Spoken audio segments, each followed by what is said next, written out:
Plus d'1 hectare de terrain passé au peigne fin par 8 archéologues de l'INRAP, l'Institut national de recherche archéologique préventive. Cela ne passe pas inaperçu.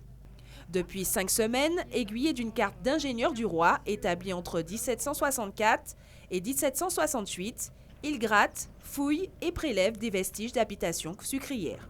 Pratiquement partout sur le site, c'est pas très parlant dans l'état, ces fragments de poterie qui sont des fragments un peu gros, enfin de la poterie un peu grossière, qui est ce qu'on appelle la poterie liée à l'industrie du sucre. Ce sont les fameuses, c'est seulement un fragment de ce qu'on appelle un pot à mélasse, qui servait en fait à récupérer la mélasse lorsque l'on laissait s'égoutter le sucre pour le faire cristalliser. Sur le terrain, les fouilles ont permis d'identifier 2 grandes habitations, Barboteau et Rodrigue, entre les deux, des petites cases d'esclaves.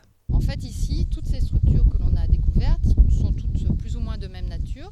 Ce sont des creusements qui ont été faits dans le calcaire de manière à y planter les poteaux en bois qui supportaient les bâtiments, en l'occurrence certainement des petites cases d'habitation, puisqu'on est là dans le secteur d'habitation des esclaves. Au final, ces creusements vont permettre d'identifier plus de 250 structures.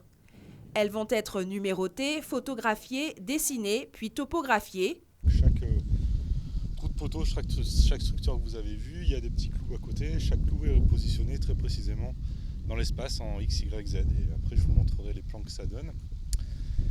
Et ça nous permet de localiser très précisément tout ce qu'on trouve sur le terrain.